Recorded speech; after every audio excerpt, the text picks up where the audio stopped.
Hey guys, so I hope you're enjoying all of our Las Vegas vlogs.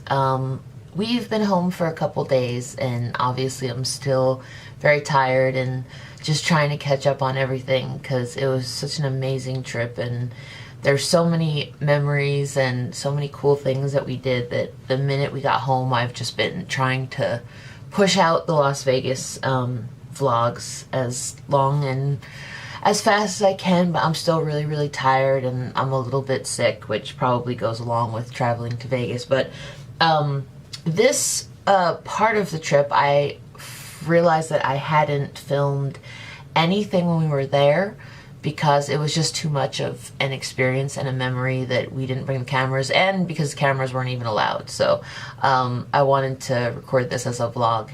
So I wanted to tell you guys about the Michael Jackson 1 show that we saw, my husband and I saw at Mandalay Bay. And you have to forgive me because I'm kind of out of it still a little bit, but so we went to go see Michael Jackson 1 at Mandalay Bay, which was the highlight of the trip for me, which was the highlight of my life. It's something I'm never ever going to forget, and I recommend anybody, if you go to Vegas, or you have to see this show. And even if you're not a fan of Michael Jackson or his music, just the experience in and of itself, it blew me away. But I'm gonna try and take you through the day and give you my thoughts on the show if I can remember it.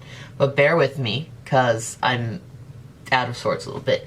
So I think we were staying at the Flamingo, and we decided, because we booked the show towards the end of our trip, so by that point we had been walking around for days, and if you ever go to Las Vegas, there's a lot of walking, but it was really good exercise. But we kind of scheduled the shows that we saw towards the end of the trip. We saw the one show at Mandalay Bay, we saw the O, another Cirque du Soleil show, we saw that at the Bellagio, so it kind of worked out really good where all the shows that we were really looking forward to seeing were towards the end of the trip, so we could kind of chill and hang out. We didn't feel as like pushed to just do stuff and see stuff. The first days when we got to Vegas, we were just like, there's so much to see and do, we just have to do.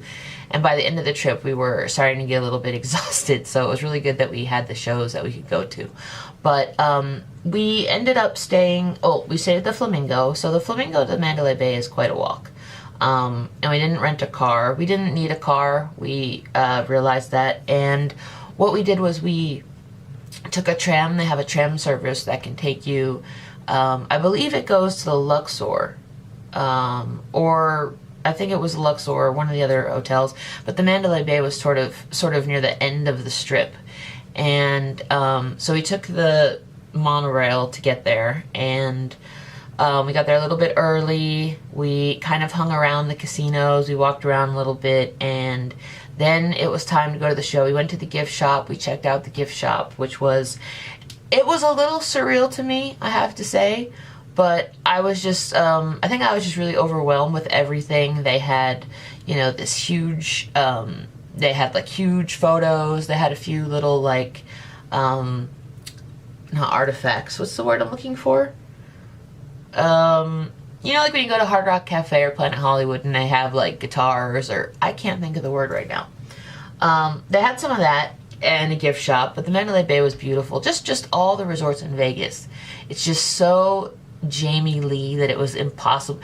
It was obvious that I was going to love Vegas because it's show business and it's entertainment and it's escapism and it's tacky and over the top and colors and happiness, and it's everything I like. So there was no way I wasn't going to like Las Vegas, but I just enjoyed going to all the resorts, and we just loved just walking around and exploring them. And but anyway, I digress. So we get to this, I think our show started at 7:30.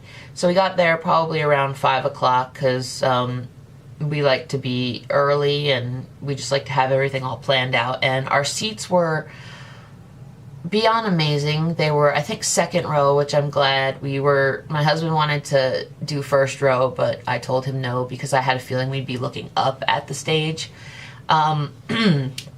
So we went in, got our seats in the second row, and then the pre-show began. And then the pre-show, it was really interesting because they had all kinds of like tabloid magazines all over the place, and I could hear them playing Privacy, which was off of Michael's Invincible album. And then all of a sudden you look around and you start to see like photographers everywhere. We saw them in the casinos, and my husband actually said to me, "Is that Carmen Sandiego?" Like, I think he saw one of the ladies in the casino and thought it was Carmen Sandiego, because they were wearing like these red jackets, and they had like, you know, the fedoras on and everything. And then we started kind of putting two and two together, and we saw like they had these tabloid magazines on these. They had the stage in front of you with a big projection of like floating, Michael's floating shoes and socks and hat and table, and then they had like tabloid magazines with crazy things saying like woman discovers, you know, Nostradamus in her pocket, or man, you know, just like really crazy, outlandish tabloid magazines on the side. And then the performers, who we figured out were performers in the show, sort of came in and started mingling around with the audience and engaging with the audience, and then they would find somebody, and then all of them would rush to that person in the audience and start taking like pictures and video and asking them questions. And we sort of got the vibe that they were trying to you know, express the paparazzi and the invasiveness of the paparazzi. So during the pre-show, that was pretty interesting, and that was something that I think Michael really would have appreciated. That's what Dylan and I were talking about, which is, you know, I felt that they made the show, if Michael were to make a show, if he were alive today, if he were still alive today, that this is the exact kind of a show he would want to create, because it wasn't like overly canonizing. It wasn't worshiping him as some like god. It was a really accurate commentary, I think, of who he was as a person and the things that were most important to him and the things that he wanted to express through his music, like the planet, and, you know, so the pre-show had Privacy, and then you would see certain performers kind of like mingling in the crowd, and some of them like came and sat down next to us. And, you know, I'm a bit of like I'll break the fourth wall here, only because I've actually been with Michael when he was rehearsing for shows, actual shows, so I know some of the tricks of the trade when it comes to like show business before and after and during, like when they pick certain people out of the audience, how you know those people, you know, are in on it the whole time, how you know it's a genuine person that has no clue they're being brought on the stage. So one of the first things I told my husband to look for is, if you see somebody's fully made up, you know, in the audience, not even like me, like full eye makeup, full hair, everything, even if it's covered, they're a part of the show. So the people that were sort of like messing around with people in the crowd, I don't think they got it. I think at first they just thought maybe it was some really excited fans or something. But I knew that they were part of the show, and I also knew a lot of things about the show, but I didn't want to spoil it for myself or my husband, so I just kind of took it all in. And then the show started, and I knew I was going to cry at some point during the show. I didn't think I was going to cry that much during the show, but when you see Michael Jackson 1, I think it's very easy to forget that this is a Cirque du Soleil show. And these are the kinds of shows that they have in Vegas, where there's, you know, acrobatics. There's people, we saw which was in water, and they used a pool, and that's probably another vlog I'm going to have to do, because I don't think we could film during that either. So you're just so entranced and so sucked into Michael's music and the performance aspects that you forget that on top of it being like a Michael Jackson, you know, concert, it's also a Cirque du Soleil concert. So if you imagine those two worlds merging, the entertainment aspect and the immersive aspect of the show is just beyond anything I've ever seen. I had high expectations going into it, but I left with those expectations just being shattered. Like I said, I knew I was gonna probably cry at some point, but I had a hard time even like maintaining composure because I was crying so hard. There were just certain moments in the show, like I said, that I felt if Michael were watching it, he would have really appreciated it, because and it was just very much in the detail, very little things like, you know, they would play a lot of audio snippets of things that he said in interviews before performance began. Like he mentioned during the final tour, This Is It, where he wanted to have, you know, he dreamed of having like a suit that he would wear that would just have like LED lights so it would capture all his movements and stuff. And then like that, you know, they go into Billie Jean and all the dancers are wearing suits that are all lit up. So it's like that dream came true. And to see that was emotional. I don't know if it was just emotional for me because I'm a little bit biased, but it was very emotional. The show itself was one of the best shows I've ever seen in my entire life. It was a memory that I'm never ever going to forget. And it's very difficult being, and I'm sure the Michael Jackson fans know this, it's very difficult to be surprised. Well, no, that's probably not the right word. I think as fans, we grow accustomed to Michael's signature things, his moves, how he performs certain songs. So anytime it would be twisted up a little bit, or if there's a remix done of a certain song, I think I heard that they're releasing another album at Halloween with just like his Halloween themed song. So it's like they keep, with Michael, they kept, even when he was alive, they kept taking the original quality of, you know, what he put out there, his songs, and they just kept putting it out in new form. So you would hear Billie Jean 50 million times. It would never get old. You never get sick of it. But then they would start remixing it, but it was still sort of the same vibe. You know, it's Michael, you know what you're getting. And in this show, so it's very difficult, I think, to surprise an MJ fan when it comes to music and like reworking the classics or reworking the videos that we've all seen millions of times. And whatever they did with this show, they managed to do just that. And that was one of the things I actually really appreciated, because I've seen everything, I've heard every remix, and it's really hard to surprise me when it comes to Michael and, you know, his music or his videos, because I like to see something new. I like to be shown something new. I like when people take things and flip them on their head, because that's exciting. As an artist, that's what you have to do, or else things get stale. And in this show, just everything about it was reworked, and you saw it from a different angle, whether it was the people, the dancers. There was a dancer who didn't have a leg, who I know was performing with this same crew when the show was Immortal, before it became one. And there were just little touches in the show everywhere that were just really profound and emotional and special for me.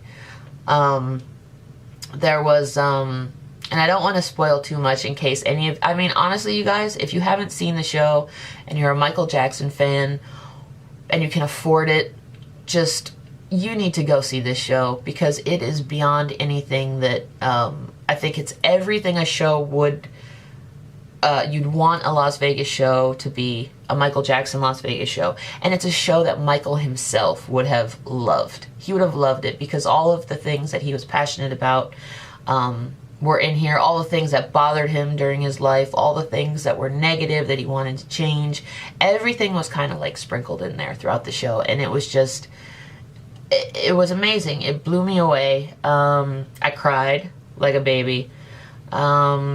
The dancer, and I forget his name, forgive me, but I know that I think he was even discovered on the Strip. He was just dancing, and they were like, "You're amazing, join our show."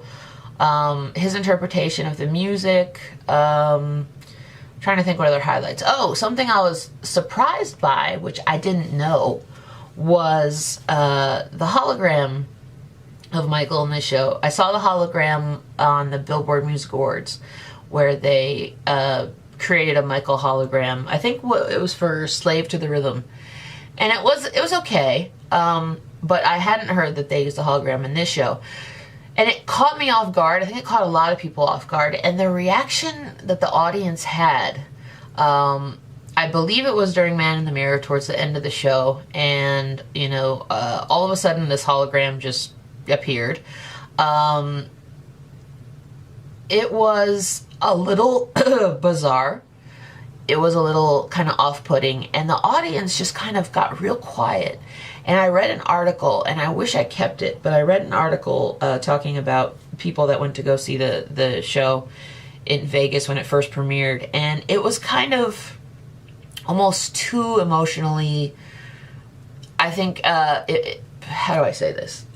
There's a point in the show where they sing Man in the Mirror, and then a Michael hologram, as he appeared towards, I'd say probably like, not towards the end of his life, but probably in his maybe like late 30s, appeared. And there's a storyline with all the dancers throughout the show.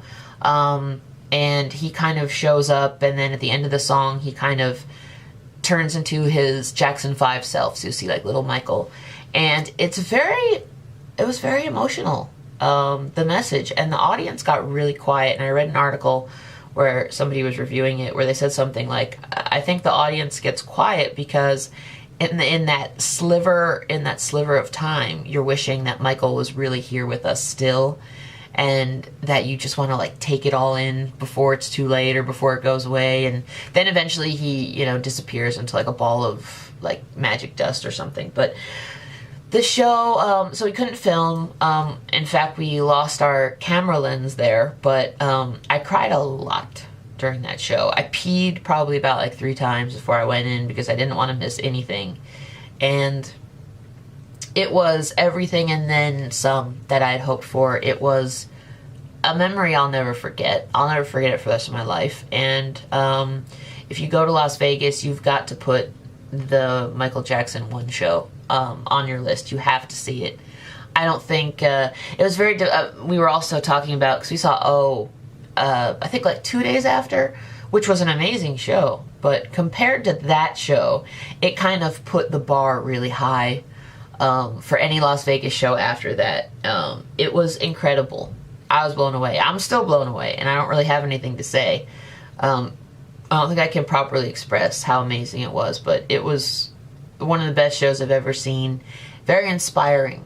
Very inspiring. And it's something that you shouldn't expect anything less from a Michael Jackson show. And I think that the people that have worked on the show, that are still working on the show, have worked with Michael on his actual concerts when he was alive. So I'm sure that input helped make it what it was, but it was perfect. I loved it. I loved it. I would go fly tonight and see it again if I could, if we could afford it, or if I didn't feel like death. But it's that good, and you have to see this show. It's inspiring, and in a world right now that is just filled with so many unknowns and stress, and you know, it was a great escape, and it was a great reminder, and for me as a creative person, it was a good injection of just like hope and sort of I don't know, creative energy. It was amazing from beginning to end. And I want to, is there anything else? Yeah, we got a couple of the pictures that the paparazzis took during the show. I actually have them. Did I put them here? Oh, I think I put them in the other room. I put them in the other room that they took of us, and it came in like a beautiful leather-bound book. And the gift shop was great. You know, they were playing all his videos. It was a little overwhelming for me. It was a little surreal, only because, like I said, I had the honor of seeing Michael perform and see, you know, the process that went into it when he was actually alive, and to understand the things that he loved and looked for in a show, and the things that he wanted an audience to feel in a show, and every single thing, if there was like a checklist, was checked off in this show. So kudos to the producers, to the creative team. It was everything I hoped for and then some. One of my favorite, if not my favorite memory about Las Vegas. And like I said, if somebody said, Jamie, I have tickets to go see the one show in Mandalay Bay, I will fly you out there tonight, I have tickets, I will book you a hotel room, I would take it. And I wouldn't feel guilty, because I would repay them with my emotional, it was just, I would just be the happiest person in the world. It made me so happy. My husband loved it. He was happy because he said he looked over at me, and then when he saw me crying, he knew, he was like, yes, because he knew that I was really looking forward to this, and it was his treat to me to go see the show. So he enjoyed it. We both loved it. It was great. So hopefully I didn't reveal too much about the show in terms of spoilers. I don't think I did. It was about, I want to say, like almost 2 hours, the show. But you don't even remember time, and it was so immersive, meaning there were people on this wall going up the wall, there were people on this side of you doing things, there were people in front of you doing things, people back of you doing things. In terms of seating, again, we were really blessed, which we had producer seats for the show, but the way that the theater is designed is actually, it's actually not that big, but when I would turn around and look at the rest of the auditorium, it had a lot of people in it. So the way the theater is designed is almost like it seemed very small and very cumbersome, but I think any seat that you get for that show is going to be good, because like I said, there's people coming out of the ceiling, hanging on things, there's people going up the walls, so even if you can't afford to get, you know, seats in the front, I think any view of the show, you're going to have just a fantastic time. And when we saw at the Bellagio, the same thing. With that show, we were actually further back, kind of up on like a we were higher up, but we were in the front row, and that show, like I said, was in a pool. So technically those seats were amazing, because we could actually look down and take everything in from the sides, from the front. And had we had been like in the front row at O, for example, we wouldn't have been able to see everything that was going on. We really lucked out with this show. So if you are able to get, you know, producer seats, obviously get those, because it's beyond worth it. Anything else I want to say? Yeah, and then after that, I think we walked through some of the other resorts that we hadn't yet seen. I think we walked through Luxor. We went to Showcase, but there wasn't we wanted to find an arcade, but there wasn't an arcade. So then I think we just kind of like walked around a little bit. We walked through New York, New York. We saw that really cool fountain that you saw the pictures I posted, where I'm like touching this rock wall. It was one of the greatest experiences of my life, seeing that show. And I would love to see it again. You need to see it. If you're going to Las Vegas, make that a must-see. I promise you, you will not regret it. So much fun, so much inspiration, and great music, great clothes, great makeup, great costumes, really fun, really sad, roller coaster of emotions, really funny, brilliantly done. I love show business, but I love old show business. I like show business when it was, you know, actually imperative for a talent to be, you know, amazing in order for a performer to be acknowledged, or, you know, have some kind of fame, and it's just a celebration of all the great things in showbiz, of old Hollywood, of classic showbiz, of entertainment.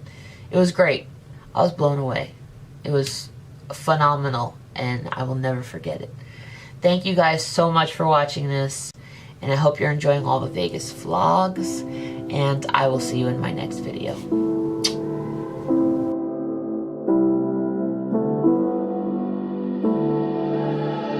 Standing in a glass bowl at the end of a black hole, cold, lost and upside down. Faces swirling past me, all my memories rolling vastly, cold, lost beneath the ground. All done by my own hand, I allow my feelings to become sand. If you're gonna cut